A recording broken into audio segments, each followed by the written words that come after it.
Что такое гранж? Забавно, что если погуглить гранж, то поиск выдаст тонну картинок с рубашками в клетку и рваными джинсами. А ведь это в первую очередь жанр музыки, который в 90-е прославило несколько групп из Сиэтла, которых потом даже назвали большой четверкой гранжа. Pearl Jam, Alice in Chains, Soundgarden и Nirvana. Но это в 90-е. А что было в 80-е? И откуда вообще взялись эти группы? В этом видео я расскажу о том, как появился гранж и что сделали эти ребята из Сиэтла, чтобы про них узнал весь мир. Меня зовут Рома, это канал Рокабай про историю музыкантов. Подпишитесь на канал, если еще не сделали этого, и устраивайтесь поудобнее. Мы начинаем.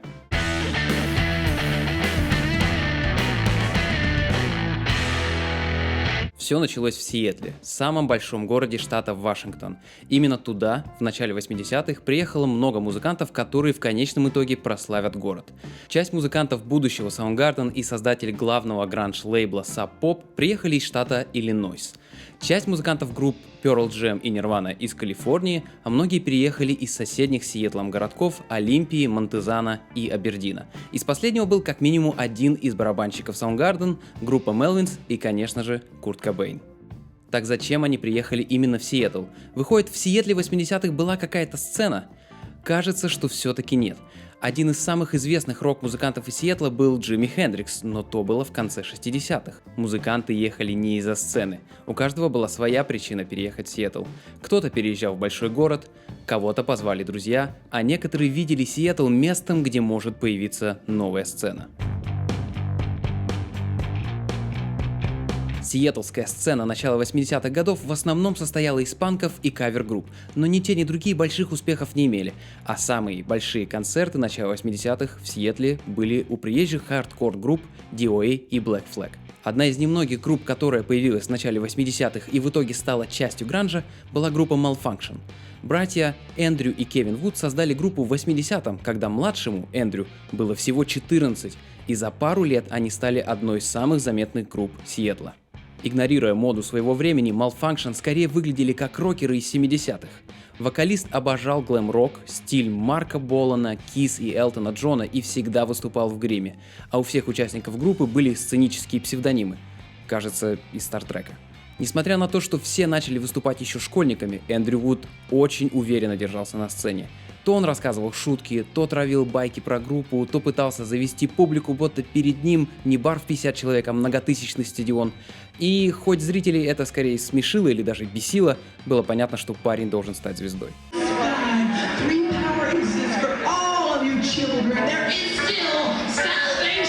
К слову, музыка у них была не такой позитивной и скорее ближе к панку.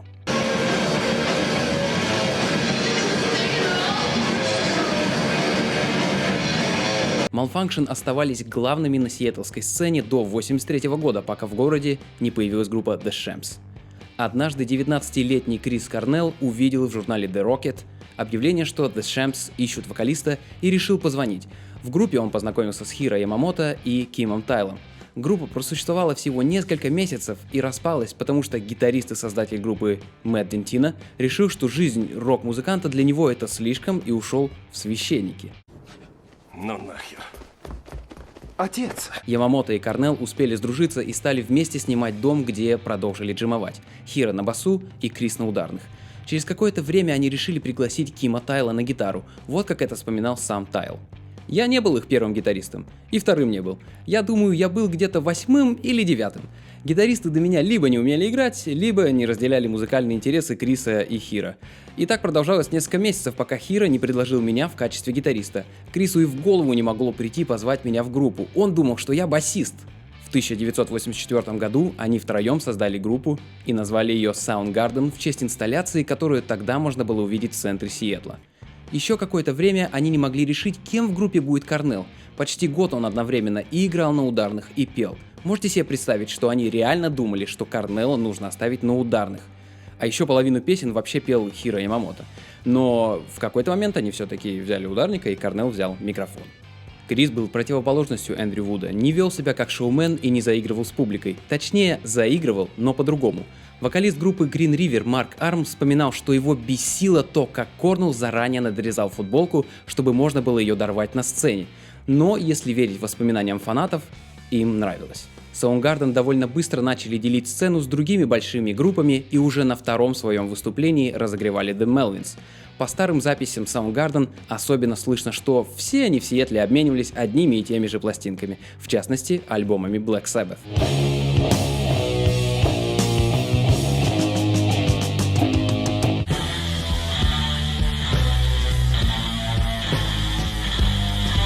The Melvins тоже появились в 1983 году в небольшом городке Монте-Сана недалеко от Сиэтла. Два приятеля, Бас Осборн и Мэтт Лукин, собрали группу, пока еще были в старших классах, и за несколько лет стали чуть ли не главной рок-группой на местной сцене.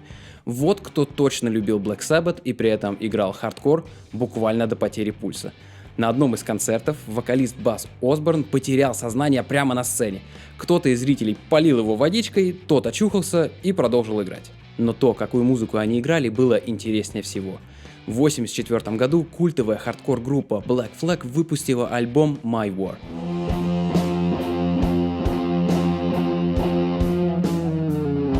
На втором половине альбома они играли не хардкор-панк, а медленную, тяжелую музыку в стиле ранних Black Sabbath. Половина фанатов обвинила Black Flag в предательстве хардкора и ссорилась насмерть с теми, кому альбом понравился. Melvins были из последних. Именно My War повлиял на их музыку.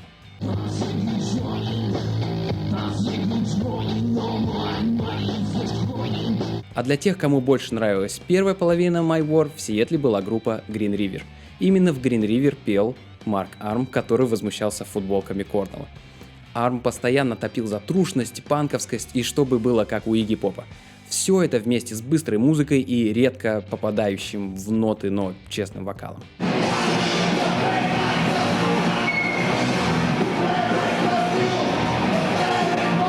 Правда, это иногда не вязалось с их образом, потому что гитарист и басист любили Kiss и Aerosmith.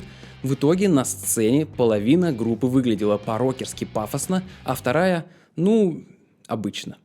По воспоминаниям тех, кто бывал на их концертах, Green River тоже были безбашенными чуваками. Вокалист то прыгал в толпу, даже когда толпы и не было, то залезал на стойки для света, то кидался в зрителей рыбой. Но самым главным было то, что Green River стала первой группой из сиэтлской сцены, которая не ограничилась демозаписями, а смогла выпустить EP.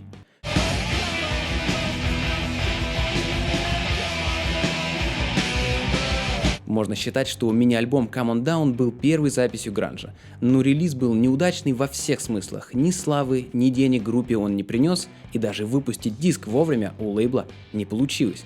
Группа поехала в тур для пиара своего диска, которого у них даже не было на руках. Тогда же участники группы начали ссориться из-за того, какую все-таки музыку нужно играть, и из группы ушел гитарист Стив Тернер. Примерно тогда стало понятно, что Сиэтлу нужен свой лейбл.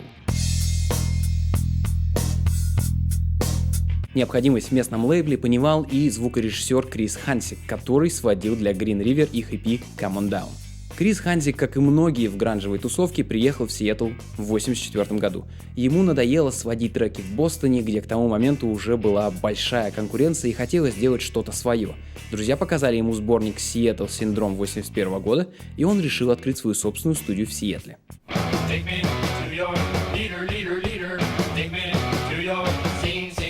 На тот момент в городе уже было много групп, на которых просто не хватало студий. В 1983 году Хансик вместе со своей девушкой Тиной Кассел заняли денег, купили билет на самолет и переехали в Сиэтл. 1 января 1984 года они открыли свою собственную студию звукозаписи Reciprocal Records. Довольно быстро Хансик и Кассел познакомились с другим известным в местной тусовке звукорежиссером Джеком Индино. Если вам известна история ленинградского рок-клуба, то можно провести такую аналогию. Джек Индино в Сиэтле был кем-то вроде Андрея Тропила, который самопально записывал почти все известные в конце 80-х группы в Ленинграде. Индино в то же время делал это в Сиэтле. Он организовал мини-студию в подвале собственного дома и делал демки многим местным группам, таким как, например, Malfunction. Более того, Индино был гитаристом в группе Skin Yard. Все его знали, и студия быстро стала популярной. Именно ее для своей первой коммерческой записи выберут Green River. Кстати, если вам было бы интересно послушать про ленинградский рок-клуб, напишите в комментариях. Но вернемся к Reciprocal Records. Студия располагалась рядом с железнодорожной станцией. Настолько рядом, что когда проходили поезда, все в студии начинало ловить низкие частоты. Кайсик вспоминал: если мы настраивали группу и вдруг подъезжал поезд, то все датчики начинали сходить с ума. Тогда мы уходили на перерыв на поезд. Работая на 2 работах, днем в одной из местных студий, а ночью на своей, Reciprocal Records продержался год. В 1985 году владелец здания не стал продлевать с ними контракт, и студию пришлось закрыть. Но Хансик и Кассел не отчаялись и решили, что пришло время создавать свой собственный лейбл. Вы спросите, а чем они тогда там занимались в студиях звукозаписи? Несмотря на то, что многие группы часто записывали демки, будь то на студии Reciprocal Records или дома у Джека Эндина, никто из групп не издавал своих записей. Их нигде нельзя было купить, только передавать из рук в руки. Кассел и Хансик решили это исправить. Лейбл назвали CZ Records, где C — это первая буква от Кассел, а Z — буква в фамилии Хансика. Когда встал вопрос, кого издавать первым, Хансику пришла идея. Раз он уже познакомился со всеми самыми главными группами в городе, можно сделать сборник с ними.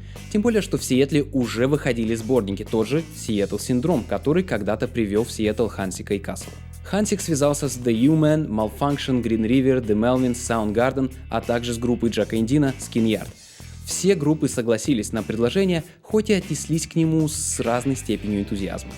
The Human, например, которые на тот момент были, наверное, самой известной группой из 6, даже не сразу согласились на встречу. Кассел рассказывала: когда мы сделали им предложение, то они отреагировали так, будто они были слишком хороши для нас, но при этом они сделают нам одолжение из уважения к другим группам. Запись сборника началась летом 85-го. Так как своей студии уже не было, Хансик арендовал ту, на которой работал раньше, и сводил первый EP для Green River. Сама запись прошла очень легко, в 2 дня, в каждой из которых записывали сразу по 3 группы. Все записывались по-разному. The Melvins писались сразу одним дублем всей группы вместе, а Malfunction писали каждый инструмент по отдельности. Хансик вспоминал: каждый раз, когда нужно было писать вокал, Эндрю Вуд приходил при полном параде. Какие-то брендовые очки, забавная шляпа, огромный шарф, смешной плащ. Я помню, как ты ему сказал: мы тут вообще-то только звук пишем, не обязательно так наряжаться. Но он все равно наряжался. Я думаю, это помогало ему войти в образ. Самое интересное началось на этапе сведения. Хансик решил, что все должно быть демократично, и предложил каждой группе принять участие в сведении своих треков. На каждую группу было заложено по 4 часа, но, разумеется, этого не хватило для того, чтобы договориться с группами. В какой-то момент нервы Кассел перестали выдерживать, и к концу работы над сборником она перессорилась с половиной групп.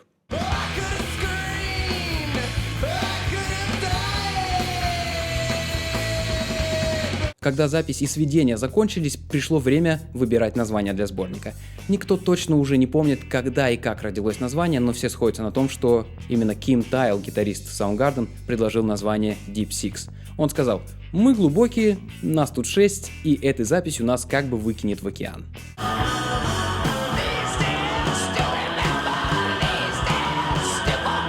Если послушать записи с того альбома, может показаться, что в Сиэтле действительно начал формироваться какой-то свой звук, может быть даже жанр. Но лично мне так не кажется. Песни действительно могут звучать немного похожи, но скорее потому, что их сводил один человек, и всего за 4 часа.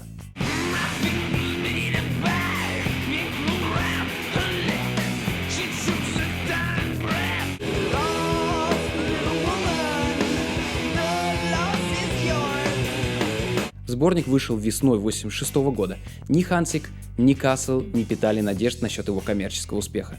Они скорее надеялись, что тот поможет зародить интерес к сиэтльской сцене.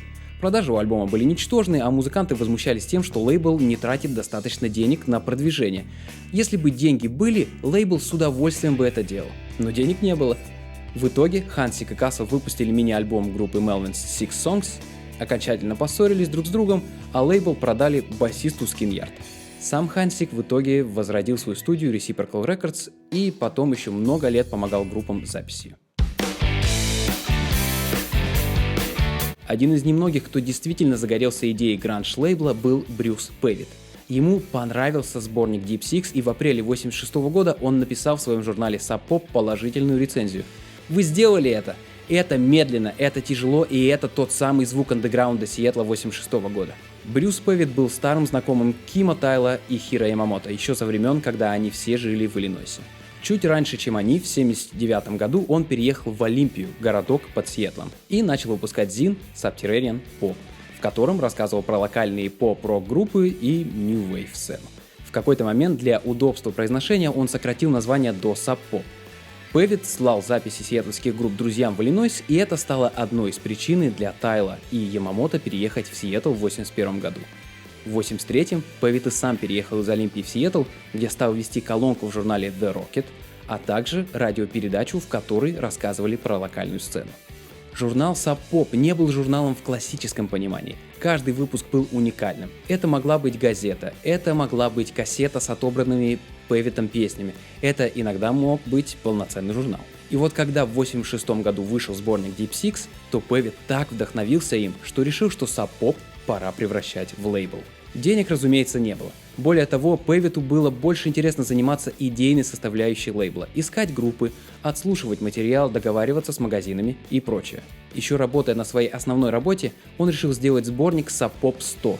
Из известных сиэтльских групп того времени на сборнике был только The Human. Можно сказать, что это все еще был один из выпусков журнала Пэвита, только теперь выпущенный большим тиражом в 5000 копий, вместо привычных сотен до этого. Помимо Пэвита, изданием местных групп интересовался местный диджей Джонатан Полман. Ким Тайл знал, что у Полмана есть финансовые возможности, а у Пэвита связи с магазинами, и решил познакомить их друг с другом. Полман взял интервью у Пэвита в своей радиопередаче по поводу выхода Sub Pop 100, и после этого двое решили, что будут заниматься лейблом вместе. Первой группой, которую Sub Pop решил подписать, были Green River, а первый не сборником на лейбле был их сингл Together We'll Never Ain't Nothing to Do, который вышел на виниле в цвете группы.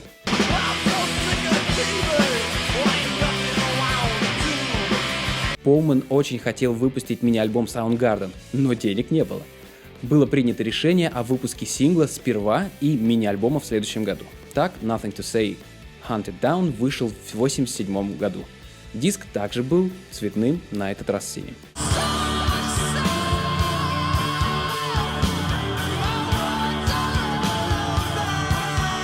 Казалось бы, музыкальная сцена в Сиэтле наконец-то выходила из тени. Музыканты выпускались на местном лейбле, и их записи можно было купить. И именно в этот момент в некоторых группах начался разлад. В 1987 году Malfunction записали демки, но не смогли никому их продать. На фоне всего этого Эндрю, вероятно, и стал злоупотреблять наркотиками. Следуя стереотипам о жизни рокеров, он употреблял наркотики задолго до этого. Но только в 1986 году веселье переросло в серьезную зависимость. Параллельно с этим начались конфликты в группе Green River. После выпуска сингла на Sub Pop они стали работать над записью мини-альбома. Вот что вспоминал басист группы Джефф Амент. Выпуск нашего мини-альбома Dry as a Bone на Sub Pop был очень странной сделкой. Он вроде как вышел на лейбле, но почти за все платили в конечном итоге мы сами. Мы заплатили за запись, мы заплатили за винил, за какую-то рекламу. Что было самым странным, так это то, что мы платили Брюсу Пэвиту за выпуск пластинок на лейбле. Но хорошо, что через несколько лет, когда у Sub Pop стало лучше с деньгами, он вернул мне все, за что я заплатил. Даже кусочек пиццы мне привез, который я покупал. К моменту, когда Green River записали полный альбом в 1987-м, у Sub Pop не было денег, чтобы его выпустить, и его отложили до следующего года. Все это нервировало Амента и Госсарта, басиста и гитариста группы. Они смотрели на то, как Soundgarden уже начали договариваться с большими лейблами и писаться в дорогих студиях, и хотели так же. Но против этого выступал вокалист группы Марк Арм. Он считал, что связываться с крупными лейблами — это предательство фанатов, и что для настоящей музыки нужно оставаться с нищим, но, главное, местным лейблом Sub Pop. Последней каплей стал концерт в Калифорнии, на котором Джефф Амент не дал Арму внести в список гостей его друзей. Амент забил весь список именами людей из звукозаписывающих компаний и надеялся, что те сведут их с крупными лейблами, но из 10 человек пришли только 2, да и те не сделали никаких предложений. После этого концерта музыканты поссорились, и группа распалась. Когда в следующем, 1988 году, наконец-то вышел альбом Green River Rehab Doll, то группы уже не существовало, а Марк Арм вместе с ушедшим несколько лет назад гитаристом Стивом Тернером и басистом The Melvins Мэттом Лукиным уже создали группу Mad Honey. Через несколько месяцев на том же Sub Pop группа выпустила свой первый сингл Touch Me I'm Sick, который на то время стал самым успешным синглом на лейбле.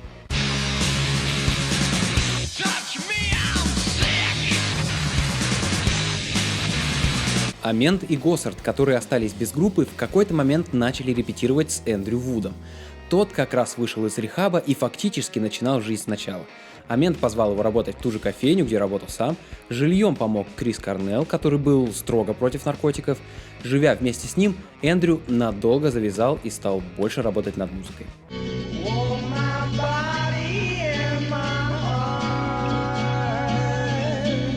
Новую группу Вуд, Госсард и Амент назвали The Lords of the Wasteland. Но вскоре их старый приятель Марк Арм сделал группу Wasted Landlords, чтобы просто побесить ребят. Тогда они поменяли название на Mother Love Bone и уже очень скоро написали достаточно песен, чтобы начать выступать. Думаю, все дело было в том, что Госсард и Амент, которые мечтали поиграть что-то более тяжелое и при этом легкое для восприятия, наконец-то нашли вокалиста с такими же интересами. А Слава Green River помогала группе собирать большие залы.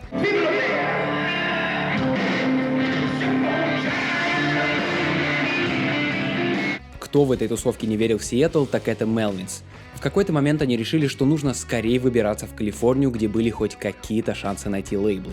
Уехав, они сконцентрировались на собственном уникальном звучании и перестали влиять на другие группы Сиэтла. В 1987 году в Калифорнии они записали свой первый альбом, на котором по факту придумали новый жанр – сладж.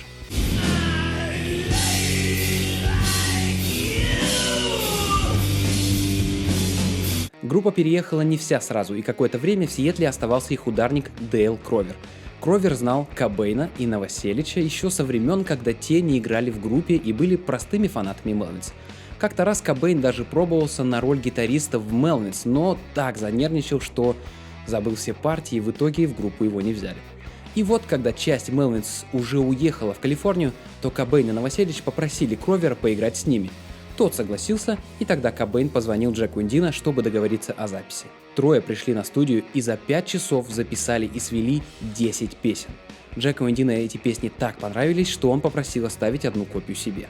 Уже вскоре Кровер уехал в Калифорнию, чтобы воссоединиться The Melvins, а Кобейн и Новоселич пытались найти ударника и название. Им настолько не везло ни с одним, ни с другим, что они могли отыграть 2 концерта с одним ударником, потом попрощаться с ним, взять другого и назвать себя иначе. Skid Row, Pen Cup Chew, Tethered Fred, как они только не назывались, пока общие друзья не познакомили их с ударником Чедом Ченнингом, и тогда они наконец остановились на названии Nirvana. Если верить воспоминаниям очевидцев, в первый год существования Nirvana ужасно играла на сцене. И проблема была не только в том, что ударники менялись каждые 2 выступления, но и в том, что Курту просто не хватало опыта петь и играть на гитаре одновременно. Но Индино все равно в них верил, и ту запись, которую он оставил себе, решил показать Джонатану Коулману. Так, одним днем было принято решение о подписании группы на лейбл и выпуске сингла Love Buzz Big Cheese.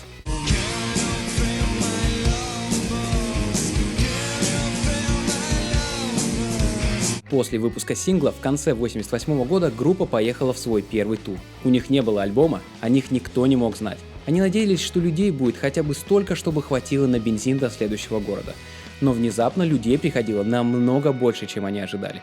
Люди подходили и говорили: «Мы подписаны на Sub Pop Singles Club, мы про вас все знаем». Именно это оказалось одним из ключей к бешеному росту популярности сиэтлской сцены в Штатах. Сингл Mudhoney Touch Me I'm Sick специально был выпущен малым тиражом, чтобы подогреть интерес слушателей. Как только один тираж заканчивался, Sub Pop печатали еще один в другом цвете. Они рассчитывали, что разные версии сингла станут находкой для коллекционеров. Когда так и случилось, Пэвит и Полман решили, что синглы должны стать частью их маркетинговой стратегии. Они придумали Sub Pop Singles Club, подписка на который давала возможность каждый месяц получать по новой песне от групп, подписанных на Sub Pop. Именно так вышел первый сингл Nirvana. И судя по тому, что даже в первом туре на концерты Nirvana приходило много людей, то и этот расчет сработал. Через месяц после запуска Sub Pop Singles Club лейбл выпускает сборник Sub Pop 200. В отличие от Sub Pop 100, этот сборник включал только группы, подписанные на лейбл. Представьте, всего за 2 года, в том числе стараниями Sub Pop, сцена выросла с 6 групп на Deep Six до 18 на Sub Pop 200. Слава о сборнике дошла даже до Европы. В январе 1989 года известный британский диджей Джон Пил написал в журнале Observer: «В последние 18 месяцев слово «Сиэтл» всплывало каждый раз, когда двое собирались вместе, чтобы поговорить о песнях, которых нет в чартах. И каждый раз, когда они говорили слово «Сиэтл», они также говорили «Сап-поп». Узнав, что Пил прорекламировал Сап-поп, в марте 89-го Пэвит и Полман решили пригласить Эверетта Тру, журналиста британского журнала Melody Maker, чтобы он описал сиэтлскую сцену. Судя по воспоминаниям присутствующих, разговор был максимально странный. «Эверетт, не хотите прилететь в Сиэтл и написать про локальную сцену?» «Очень хочу». «Но есть нюанс. У нас нет денег на отель, и мы можем оплатить только самолет. Ну и найдем вписку, чтобы было где переночевать. Идет?» «Идет, вылетаю». Эверетт Тру прилетел, сходил на несколько концертов, выпил со всеми музыкантами, поспал пару ночей прямо на полу у незнакомых людей и улетел обратно. Через несколько дней в Великобритании вышел номер Melody Maker с подробным описанием всех самых важных групп гранжа на тот момент. А еще через пару недель Мадхани уже полетели с туром в Европу. Вслед за Мадхани в тур по Европу отправились и Нирвана, а когда все вернулись в Штаты, Пэвит объявил, что группы будут играть концерт в зале на 2000 человек. Группы подумали, что это шутка. Когда они уезжали в Европу, максимум, что они могли собрать, было 200 человек, а тут 2000. Но зал был битком. План со статьей в Melody Maker сработал, и группы лейбла Сап-поп начали становиться настоящими звездами не только в Сиэтле. Вы можете спросить, почему ставка на Великобританию сработала?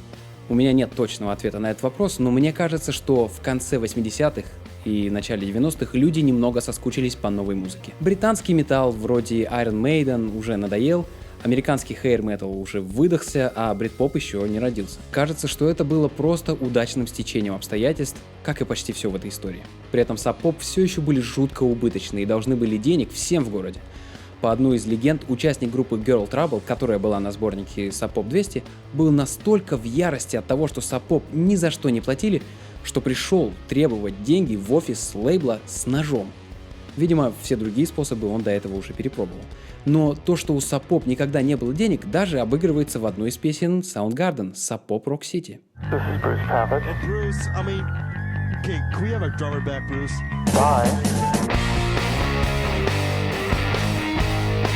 Думаю, в том числе и поэтому Soundgarden больше не хотели оставаться на лейбле Sub-Pop.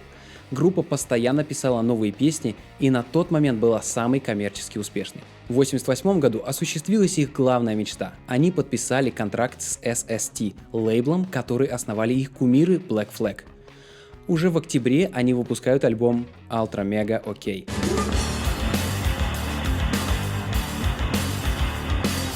И хоть Soundgarden потом много раз в интервью скажут, что им не понравилось, как он звучит, и что они зря начали работать с другими продюсерами, но именно с этим альбомом они поехали в тур по Штатам и Европе. Но в чем они были правы? Работа с другими продюсерами вдалеке от Сиэтла отдалила их звучание от того, что мы слышали на сборнике Deep Six 86 года. Ну и да, Марк Арм, который постоянно говорил, что подписываться на мейджор лейблы это не true, тоже сказал, что Soundgarden продались. Марк бдил. Еще до Soundgarden в марте 89-го на мейджор лейбле свой мини-альбом выпускают Mother Love Bone. Как вы думаете, они получили свой контракт? Помните историю, когда Джефф Амент позвал на концерт Green River всяких продюсеров и поссорился с Марком Армом? Так вот, на этот раз удача улыбнулась Аменту. Когда они записали с Mother Love Bone первые демо своих песен, Амент выслал копию демок всем своим знакомым, которые помогали с организацией концертов Green River. Одна из знакомых оказалась сотрудницей мейджор лейбла. Лейбл перезвонил и вуаля! Года не прошло, как появилась группа Mother Love Bone, а уже в марте 89 года они первые выпускают запись на большом лейбле и готовятся к записи полноформатного альбома.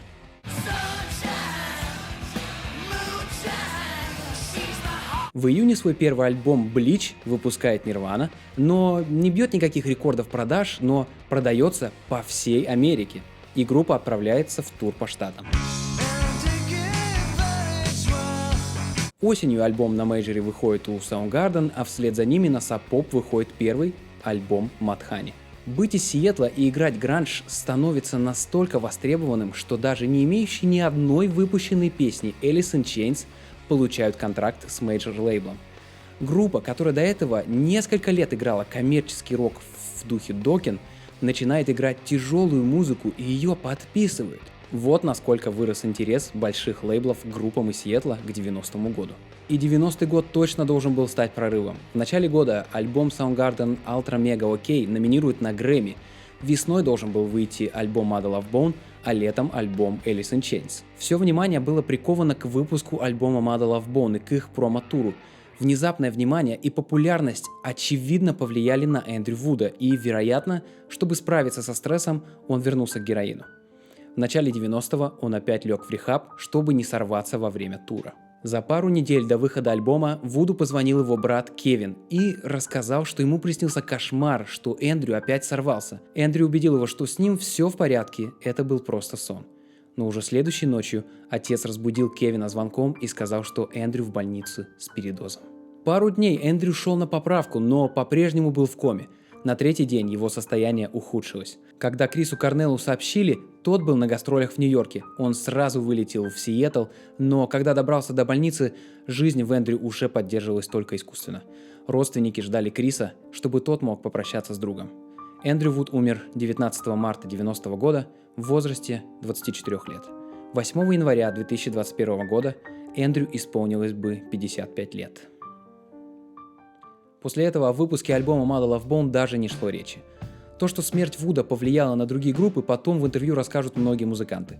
Корнелл с оставшимися участниками Mother Love Bone запишут альбом в честь Эндрю Вуда, а гитарист Alice in Chains Джерри Контрелл скажет, что альбом Facelift, так же как и песня Wood, посвящены Вуду.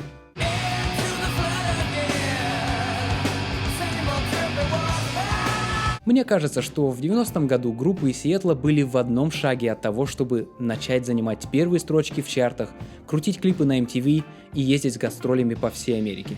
И, скорее всего, именно смерть Вуда отсрочила их успех. Но то, что все эти группы проделали за 10 лет, уже было чем-то невероятным.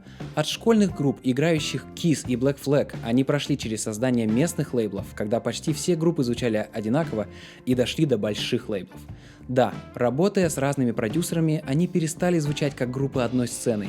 Если гранж и существовал как жанр музыки, то может быть в середине 80-х, но к 90-му году все эти группы стали играть настолько разную музыку, что слово гранж скорее стало маркетинговой уловкой. Если вам интересно, что дальше стало с музыкантами Mother Love Bone, то у меня на канале есть видео, оно должно появиться где-то здесь. А если хотели бы узнать, что дальше происходило со всеми остальными группами, напишите в комментариях. Подписывайтесь на канал и жмите на колокольчик, так YouTube покажет это видео вашим друзьям. А я на этом с вами прощаюсь. Всем всего хорошего. Пока.